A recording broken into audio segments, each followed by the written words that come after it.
Eh bien bonjour à tous, j'espère que vous allez bien. Alors aujourd'hui on se retrouve pour une vidéo d'analyse consacrée bien entendu au domaine des communications radio. Aujourd'hui ça va être une vidéo de la chaîne qui s'appelle Clélia Even, je pense que ça se dit comme ça. D'après ce que j'ai compris, ça doit être une formatrice de survie.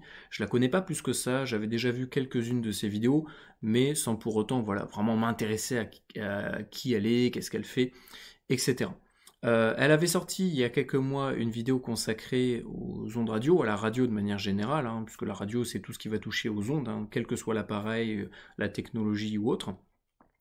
Et apparemment il y a eu un souci de droit d'auteur, donc elle a re-uploadé la vidéo il y a quelques jours, et donc bah voilà, je voulais tout simplement y répondre, puisqu'il y a pas mal de choses qui sont dites à l'intérieur sur lesquelles j'aimerais revenir. Avant de continuer, je tiens à vous rappeler que mon but n'est pas ni d'attaquer sa personne, ni d'attaquer son travail. Le but c'est simplement de vous donner des données factuelles pour que vous puissiez vous former, apprendre efficacement, tout simplement pour pouvoir bien vous préparer au niveau des communications radio, au niveau de votre famille, de votre clan, etc. Si vous voulez plus d'informations, il y a tous mes liens, on va dire tous mes contacts en description de la vidéo, toutes mes plateformes. Donc on va lancer la vidéo et petit à petit je couperai à chaque fois pour répondre un petit peu à ce qu'elle dit. Et je la salue au passage, parce que je pense qu'un jour elle verra peut-être ma vidéo. Voilà, allez, c'est parti. On part de suite. Donc le fameux Baofeng V5R que tout le monde connaît. Moi j'ai commencé avec ça, c'est vrai qu'à l'époque c'était bien. Alors je vais te rejoindre et on va parler radio. Le but d'une radio à petite portée, si tu ne le savais pas, ça permet de communiquer plus facilement sans passer par un point relais. Là c'est bien découvert, donc cette fois-ci je vais venir te... Donc dès qu'elle parle de fonctionner sans antenne relais, elle parle bien entendu là des communications courte portée, donc des petits talkie-walkie on va dire, donc qui sortent quelques milliwatts ou quelques watts et qui permettent voilà de communiquer sur une courte distance sans passer par une infrastructure. Même si dans les radios, dans le domaine des radiocommunications, on peut tout à fait fonctionner par des dispositifs de relayage. Mais là, elle faisait vraiment, je pense, référence à tout ce qui va être antenne, relais téléphonique, 4G, etc. Donc là, on est carrément sur d'autres types de fréquences.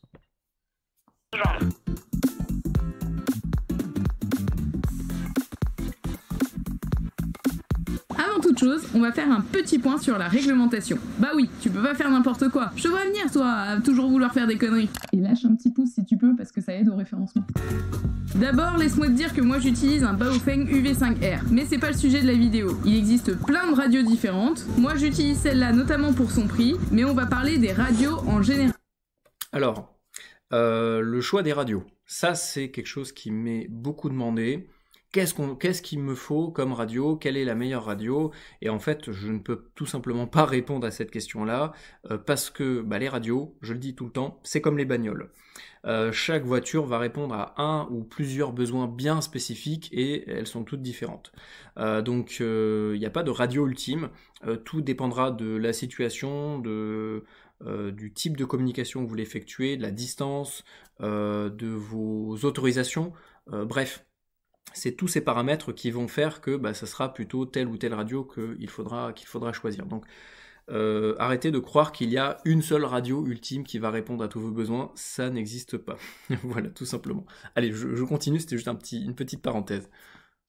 C'est comme les bagnoles. Grosso modo, il existe 3 grands types de radios utilisées. Les talkie-walkie, autrement appelés les PMR 446, parce qu'ils fonctionnent sur la fréquence 446 MHz. Les PMR, autrement appelés les VHF, qui fonctionnent sur la fréquence 155 MHz. Et les CB, qui fonctionnent en AM ou en FM. Bon, ça fait beaucoup d'acronymes. Viens avec moi, je vais t'expliquer. Alors, déjà, là, non. Non. Les talkie-walkie, tout est dans le nom. C'est-à-dire parler en marchant. C'est un dispositif, un appareil qui va nous permettre de communiquer, donc parler et recevoir. Puisque si c'est que de la réception, ça va être juste une radio d'écoute, hein, donc ça peut être une radio FM pour écouter énergie ou autre. Si c'est un émetteur, c'est juste un émetteur, justement. Donc le talkie-walkie, c'est vraiment un émetteur-récepteur qu'on va pouvoir utiliser en marchant, qu'on va pouvoir avoir dans la main et qui bien sûr a tout d'intégrer, il y a tout d'intégrer sur l'appareil, donc c'est-à-dire batterie, antenne et la radio. Alors oui, vous allez me dire, elle est vraiment dégueulasse ta radio, c'est qu'hier je suis allé faire un test en nature, donc j'en ai mis plein la tronche et malgré ça, ça fonctionne toujours nickel.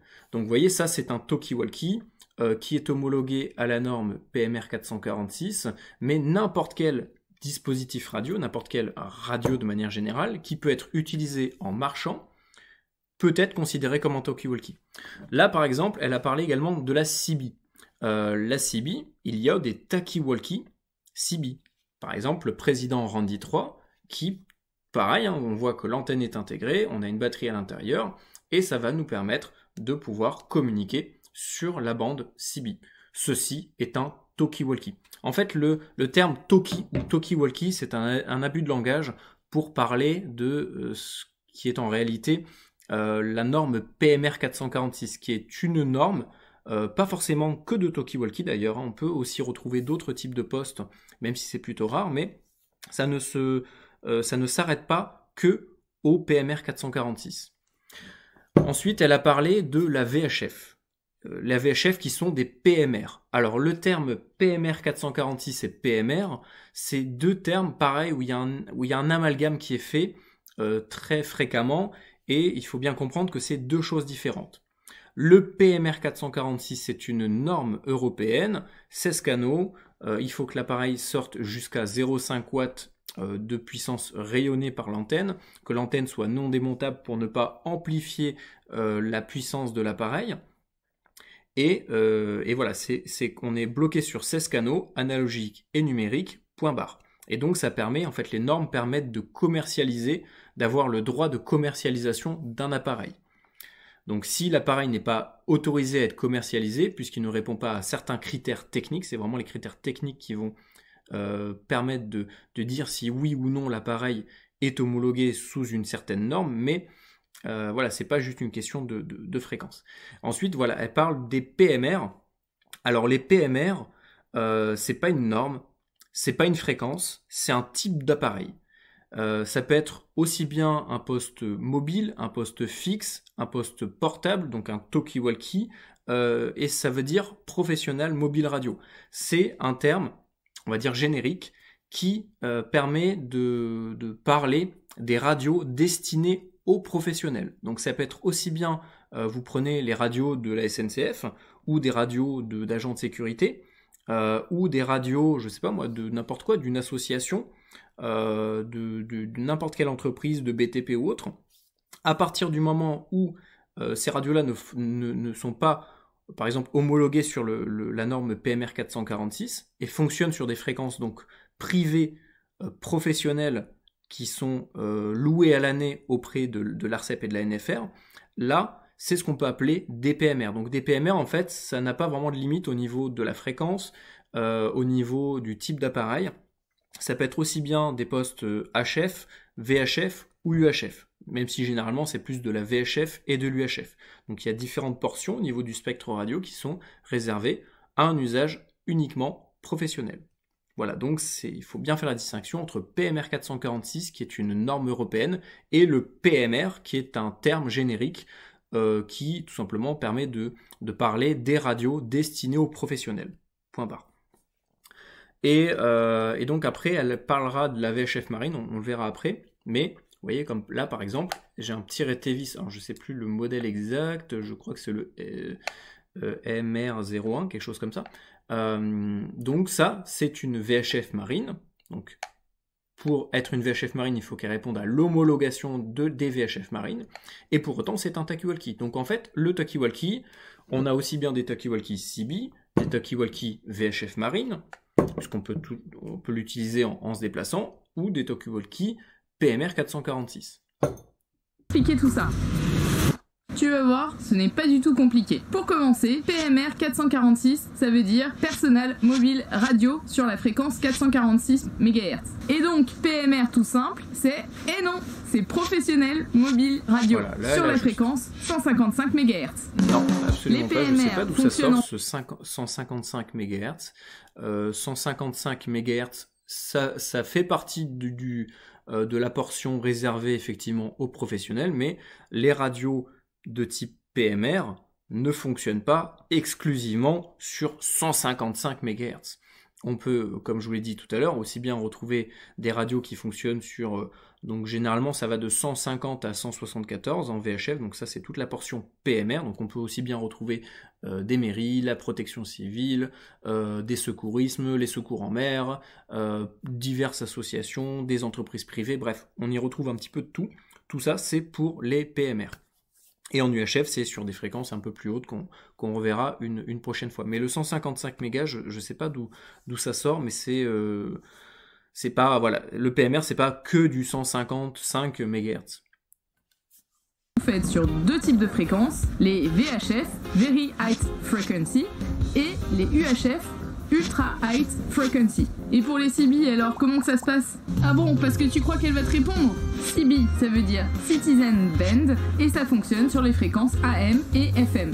Tu sais, les mêmes que dans ta voiture. C'est pas des fréquences AM, FM, c'est des modes de modulation. D'ailleurs, on a également le droit de faire ce qu'on appelle de la BLU, donc c'est la bande latérale unique. C'est un peu comme de l'AM en fait, hein. C'est un peu le même type de modulation, mais c'est pas des fréquences, c'est des manières de transmettre le signal dans les airs. Et on peut aussi faire de l'AM, par exemple, en VHF, notamment pour l'aéronautique, les avions communiquent en VHF exclusivement en AM. Et pourtant, ils ne sont pas sur la bande CB. En fait, faut vraiment distinguer les deux. C'est pas des types de fréquences, c'est vraiment des manières de transmettre l'information dans les airs, et ça peut aussi bien s'appliquer en HF, en VHF ou en UHF, hein, le AM, FM, BLU. Donc voilà. Donc après la CB, donc c'est pareil, c'est une homologation, hein. On a 40 canaux en France, je crois que c'est 5 watts maximum, 10 watts crête en BLU ou 20 watts. Et voilà, on ne peut pas sortir de ces 40 canaux-là si les appareils ne répondent pas à ces réglementations-là, comme par exemple le Randy 3 qui lui est homologué, c'est une radio multinorme, et ben en mode FR, donc l'homologation pour la France, eh ben je peux tout à fait l'utiliser légalement sur les 40 canaux. Donc j'ai l'AM/FM, mais je peux aussi faire de la BLU si j'ai une radio qui permet de faire de la BLU. Mais pas sur les mêmes plages de fréquences. Pour qu'un PMR 446 soit homologué, il ne faut pas que l'antenne soit démontable et que sa puissance maximale ne dépasse pas les 0,5 watts. Et c'est pas... Alors, pour qu'un PMR 446 soit homologué, il faut qu'il fasse, qu'est-ce qu'elle a dit, 0,5 watts. La puissance maximale ne dépasse pas les 0,5 watts. Homologué, il ne faut pas que l'antenne soit démontable et que sa puissance maximale...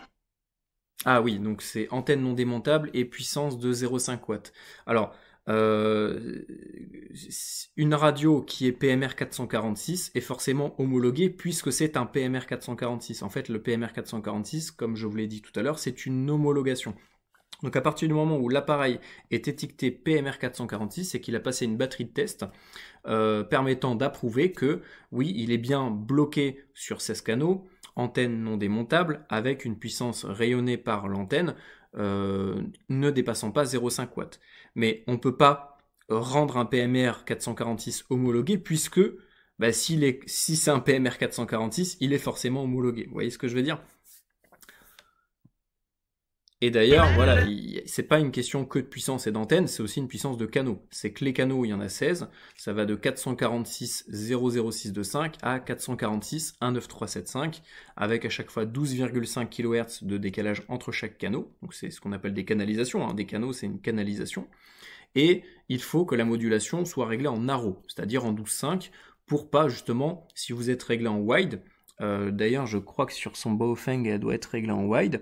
Et ben, si on est réglé en wide, eh ben, on n'est pas du tout dans l'homologation et en fait, on va transmettre à la fois sur notre fréquence centrale, sur le canal sur lequel on est réglé, mais également sur les deux canaux en dessous et au-dessus. Donc, on va brouiller en fait les communications qui sont à côté. Donc, c'est pour ça que il faut vraiment faire très attention à être réglé en narrow et être bien sur la bonne fréquence. D'ailleurs, c'est pas le cas non plus.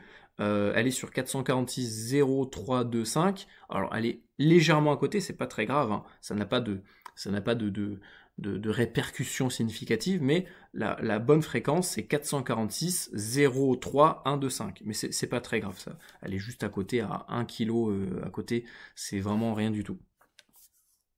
Mais il y a quand même des fréquences, voilà ce que je veux dire, c'est qu'il y a quand même des fréquences bien précises à respecter au niveau des 16 canaux. Dépasse pas les 0,5 watts, et c'est pas le cas des Baofeng. Généralement, les Tokiwoki que t'achètes dans le commerce sont déjà homologués et les fréquences sont préenregistrées. Pour ce qui est des PMR et leur utilisation en VHF, alors oui, les seuls endroits où vous allez pouvoir trouver des radios non homologuées, de type VHF, UHF, ça va être chez Decathlon. Pourquoi? Parce que ça va être soit pour une activité de chasse, donc généralement les fédérations de chasse en fait ont des fréquences qui leur sont attitrées, donc justement des fréquences PMR allant de, je crois que généralement ils sont entre 150 et 155, 156, voire un petit peu au-dessus, 157, 158, ça dépend des fédérations en fait, mais voilà, eux ils sont sur des fréquences bien spécifiques qu'ils louent à l'année.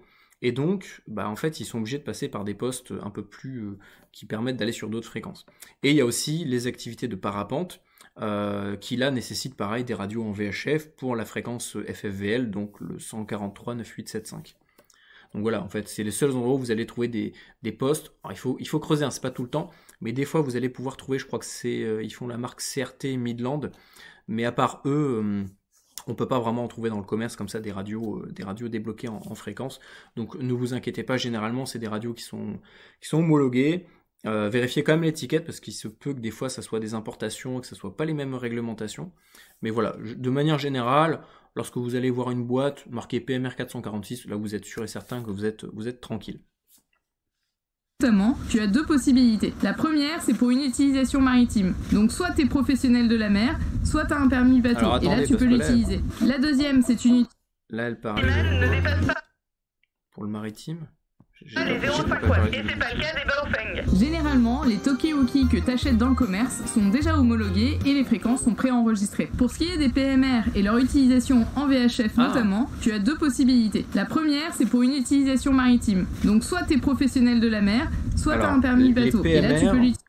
Attendez, j'essaie de recomprendre. Donc les PMR, les deux seuls moyens d'utiliser des fréquences PMR, c'est avec un permis bateau pour le maritime, ou pour du radioamateurisme. Alors non et non. Encore une fois, le PMR c'est pour les professionnels, la marine, c'est pour n'importe quel type d'usage maritime, ou même du fluvial, hein. On peut également faire des communications fluviales à l'intérieur des terres françaises, mais uniquement sur des zones où il y a de l'eau. Donc ça c'est pareil, hein, c'est une homologation bien spécifique, mais aujourd'hui, pour utiliser une VHF marine qui ne va pas fonctionner sur 155 MHz, elle va fonctionner entre 156 et 162 MHz, donc on est un petit peu au-dessus, on est toujours sur la VHF, mais ça n'est pas considéré comme du PMR, puisque le PMR c'est pour les professionnels. La VHF marine c'est une homologation quasi mondiale, même s'il y a des petites subtilités selon les pays, mais c'est une norme qui va nous permettre de communiquer sur de l'eau entre pratiquants, que ce soit public ou privé. Donc il n'y a pas forcément cette idée de professionnel en fait. C'est tout simplement pour un usage au niveau de l'eau. Voilà, point barre.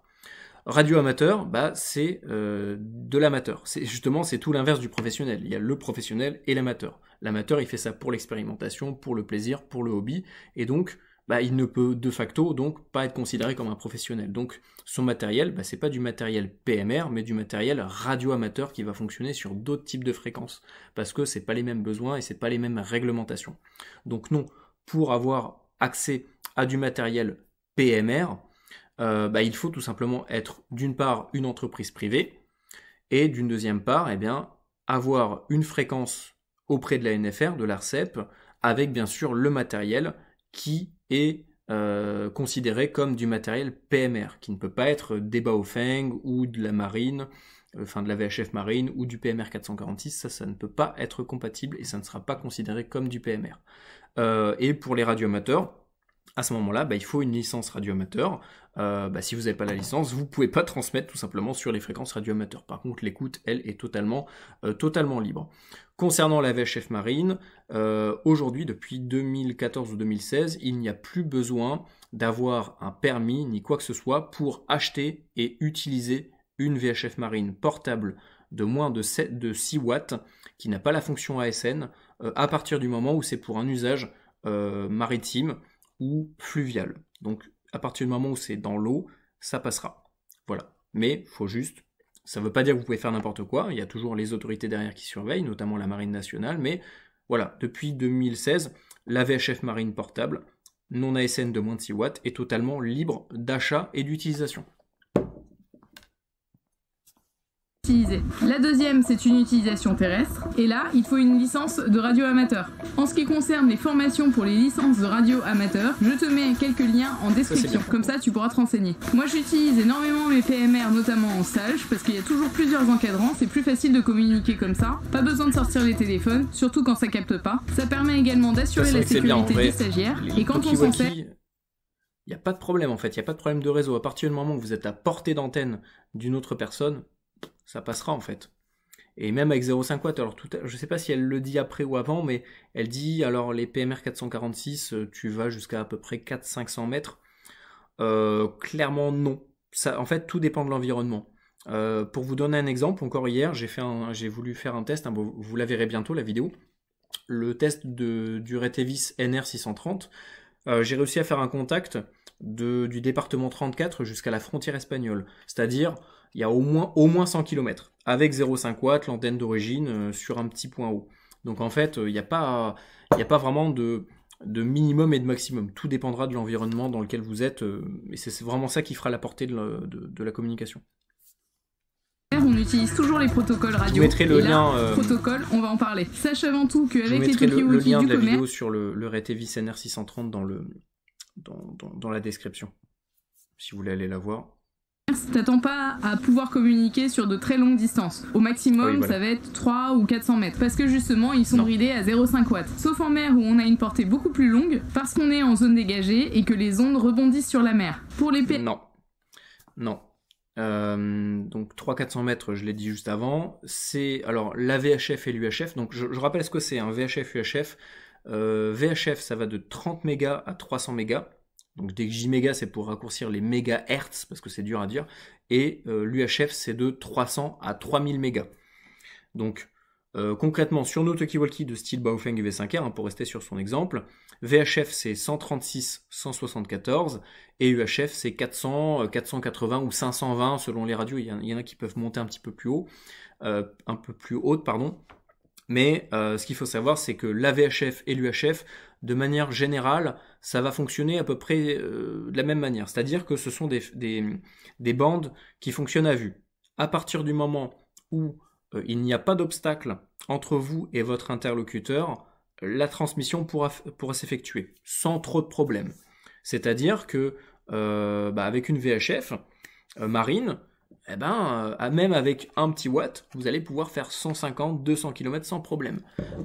Par contre, le PMR, lui, vu qu'il est sur des fréquences un peu plus hautes, ce qui va se passer, c'est pas que ça va pas rebondir ou je sais pas quoi, c'est qu'en fait, en UHF, vous allez avoir beaucoup plus de pertes, en fait. C'est-à-dire que le signal, lorsqu'il va se balader dans les airs, lorsqu'il va être transmis par l'antenne, en fait, plus il va parcourir de distance et plus l'environnement, l'air, qui n'est pas vide, il y a toujours quelque chose dans l'air, va atténuer le signal. Là où la VHF aura moins ce phénomène, on retrouvera moins ce phénomène d'atténuation, ce qui fait qu'en VHF, on pourra avoir une portée beaucoup plus significative en terrain dégagé que sur de l'UHF, même si les deux bandes fonctionnent grossièrement toujours pareil, à vue, c'est-à-dire que tant qu'il n'y a pas d'obstacle, ça pourra passer.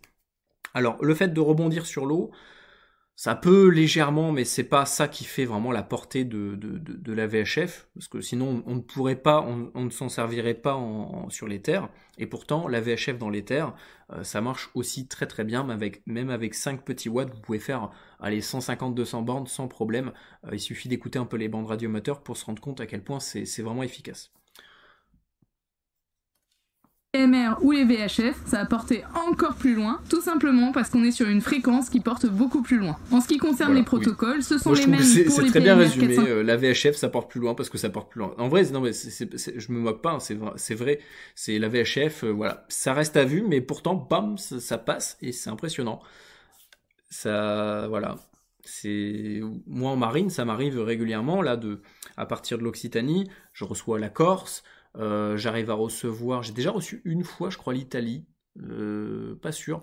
L'Espagne, j'arrive à la recevoir régulièrement, et pourtant c'est à plus de 200 km. Et bah, y a des moments où la propagation fait que, bam, d'un seul coup, la VHF, ça va passer super loin, quoi. 46 et pour les PMR. En revanche, ça va être différent pour la CB. Si tu veux que je fasse une vidéo dédiée au CB, mets-le-moi en commentaire. Je vais te montrer un exemple de protocole.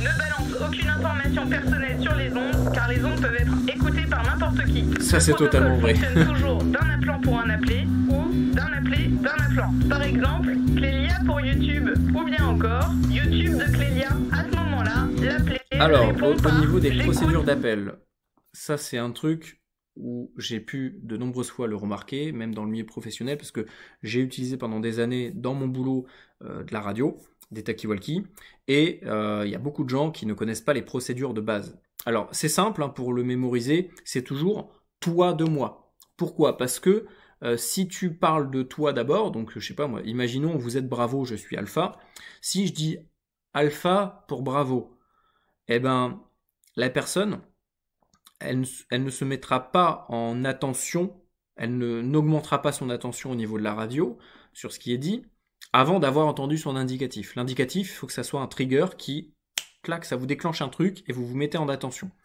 Donc c'est pour ça qu'il faut toujours d'abord donner l'indicatif de qui vous appelez en premier avant de donner le vôtre. Parce que sinon ça va faire que l'autre va vous demander de répéter. Si vous inversez, si je dis Alpha pour Bravo, est-ce que tu m'entends Bravo ? Toi tu vas juste entendre Bravo, donc tu n'auras pas eu le temps d'entendre qui t'a appelé, pourquoi, comment.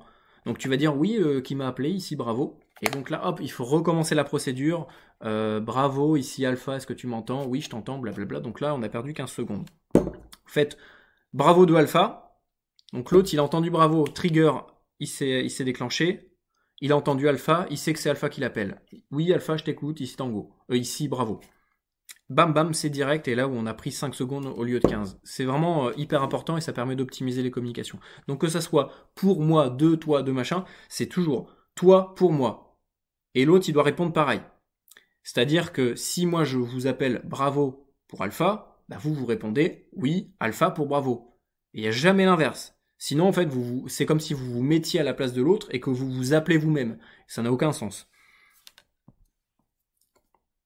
Vous transmettez. Le message doit être bref, clair et sans phrase paradis. Si le message a été bien reçu, à ce moment-là, l'appelé répond bien reçu. Et s'il n'a pas compris, il répond par réitérer ou répéter. Une fois la communication terminée, c'est à l'appelant de dire terminé. Pense à bien regarder quelle fréquence n'est pas utilisée pour pouvoir communiquer.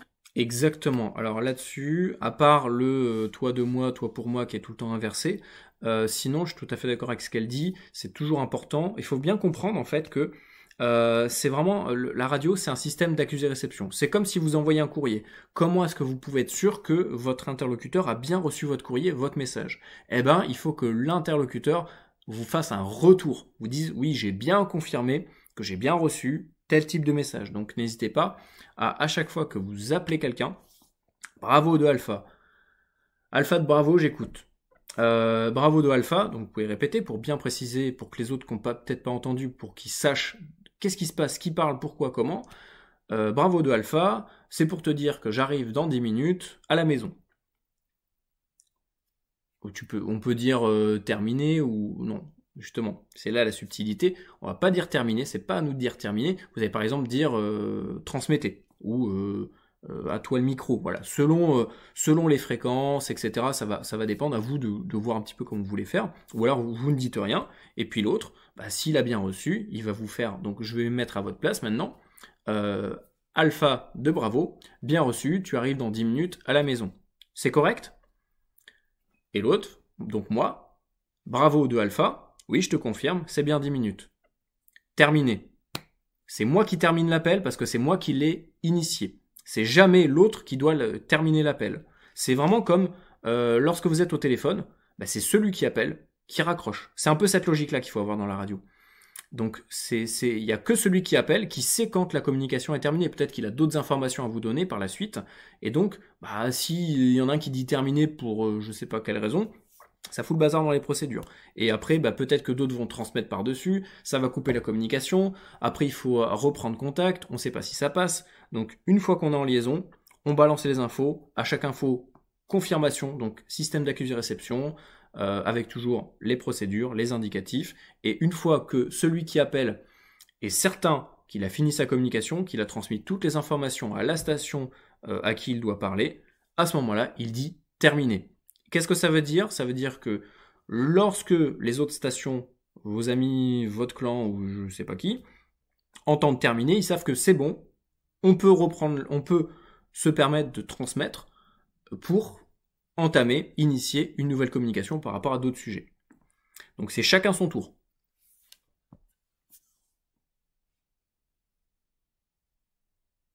Ça rame un petit peu. Je te mets le tableau en visu. N'oublie pas de faire un... j'aurais bien voulu le voir là. C'est quoi ce tableau là? Alors, 80 mètres, nanani, 70 cm, 430, 434. Je comprends pas ce que c'est en fait. Qu'est-ce que c'est que ce tableau? Non. Décidément. Alors, 3,5, 3,8, ça c'est les bandes radioamateurs, A, B, C, donc ça c'est les régions. Ok, 6 mètres. 2 mètres, 144, 146, on est d'accord, c'est ça. 146, je comprends pas en fait, qu'est-ce que c'est que ce tableau? C'est sur des bandes amateurs, mais c'est un peu le bazar. 430, 434, 434, 440, ouais, voilà, émission interdite de 433, 434. Ouais, c'est pour les radioamateurs, ça. Ça n'a rien à voir avec un usage libre. Il n'y a pas la bande PMR 446, c'est pas... Tableau en visu. N'oublie pas de faire un essai radio avant la séparation des groupes. Je te donne un exemple. Là, le problème, c'est que... Alors, attendez, j'ai pas trop écouté, je me suis concentré sur le tableau. Regarder quelle fréquence n'est pas utilisée pour pouvoir communiquer. Je te mets le tableau. Ah oui, d'accord. Donc, en fait, elle dit vérifier que les fréquences soient pas utilisées avant de transmettre. Mais le problème, c'est que là, en fait, elle est en train de donner des fréquences radioamateurs sur lesquelles on n'a pas le droit de transmettre parce que on n'a pas la licence. Donc si vous vous amusez à vous foutre sur du 144 ou du je sais pas quoi là, encore entre 433 et 434 800, c'est une bande libre. Donc normalement vous n'êtes pas trop censé être embêté, mais si vous mettez sur toutes les autres fréquences là, les radioamateurs ils vont vous tomber dessus. C'est totalement interdit de transmettre sur toutes ces bandes, à moins que vous ayez la licence radioamateur. Donc dans ces cas-là, vous connaissez les réglementations, il n'y a pas de souci. Mais non, c'est pas bon. Là, en fait, elle aurait juste dû s'arrêter sur vérifier que le canal PMR 446 sur lequel vous êtes, parce que c'est l'une des seules bandes de fréquences sur lesquelles on peut se mettre pour parler tranquillement partout, vérifier que le canal sur lequel vous êtes, il n'y a personne dessus, vous gênez pas avant d'entamer des communications.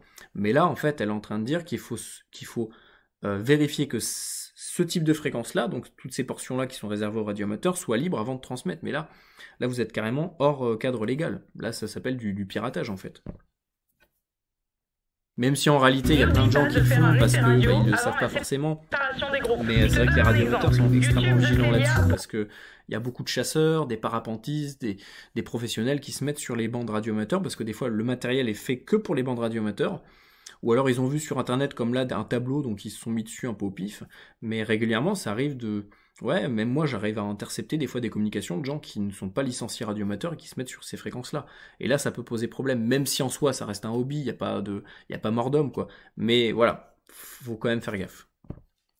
Pour un essai radio. Et toi, YouTube, tu dois répondre message reçu fort et clair. Si le message a bien été reçu et qu'il est fort et qu'il est clair. Je vais venir te rejoindre. Moi j'aime bien cette procédure fort et clair. C'est dans la marine, ils utilisent ça. Il n'y a pas de 2 sur 5 machin bidule chouette, c'est fort et clair, ou fort et lisible, faible mais lisible, faible et haché, faible et illisible. C'est quelque chose que tout le monde comprend, il n'y a pas de 2 sur 5 machin bidule, ça veut rien dire.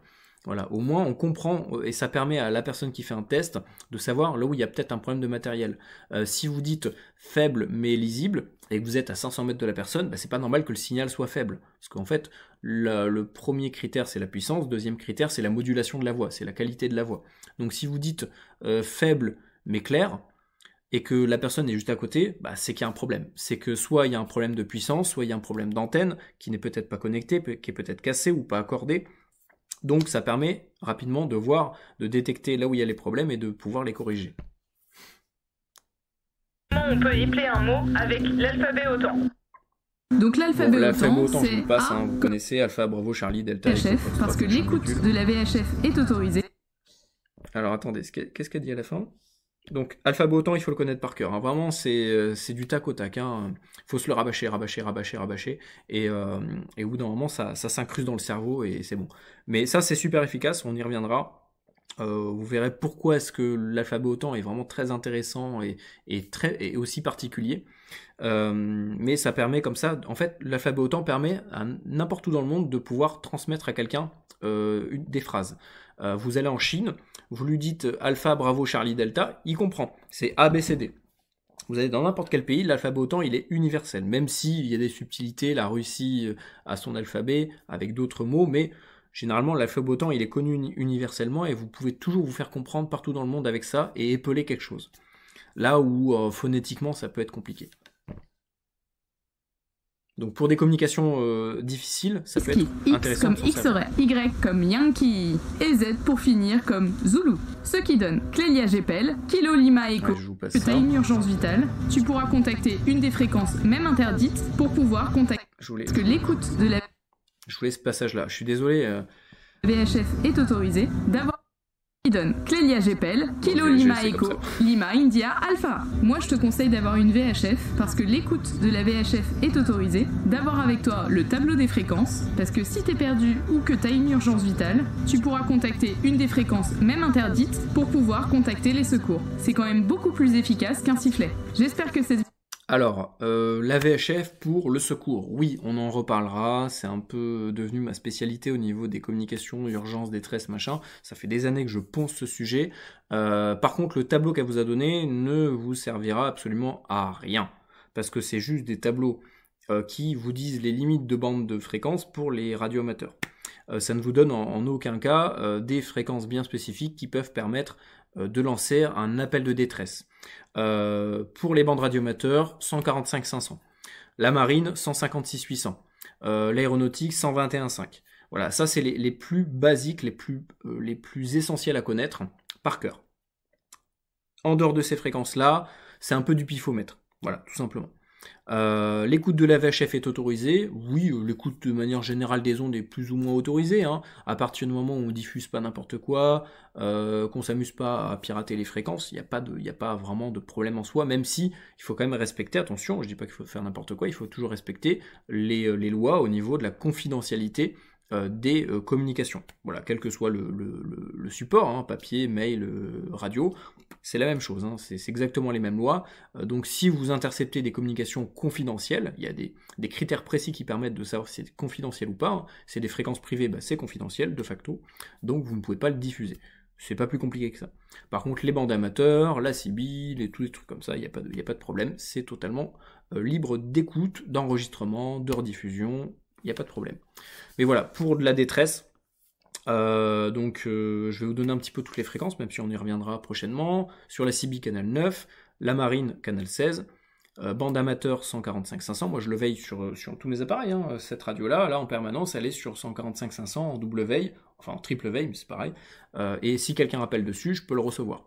Ensuite, sur le PMR 446, vous pouvez tester sur le 7.7 si vous êtes en montagne pour la rando. Vous avez le canal 8 qui est canal d'appel. Vous pouvez potentiellement tester de lancer un appel là-dessus. Il y a peut-être des gens derrière. Et après, le canal 9 pour l'urgence qui peut également être utilisé.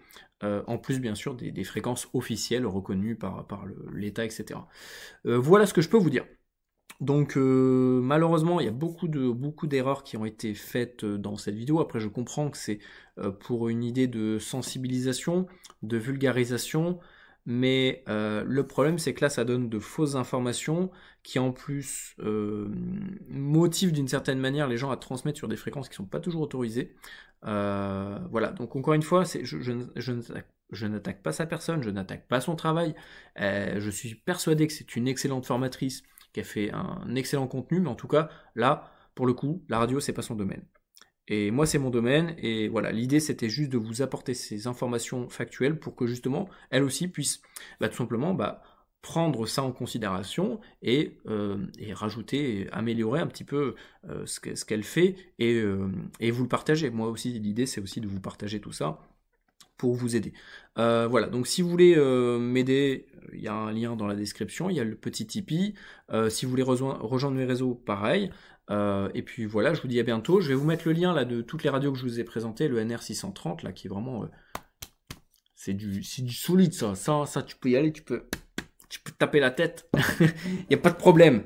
Le petit le président Randy 3, la CB portable, le Retevis VHF Marine, qui est l'un des moins chers du marché, voire la moins chère du marché, qui est très légère, que j'ai depuis un petit moment, qui est vraiment pratique. Voilà, dès que je fais de la plongée, je l'ai toujours avec moi, elle est étanche, donc elle flotte, c'est vraiment super pratique, et pour appeler les secours, c'est immédiat, les bateaux aux alentours, ils vous entendent, et puis voilà, ils peuvent venir vous aider, et puis voilà, je vous mettrai le lien donc, de tous ces appareils, ça vous intéresse. Je vous dis à très bientôt, et posez vos questions, et puis voilà, à bientôt.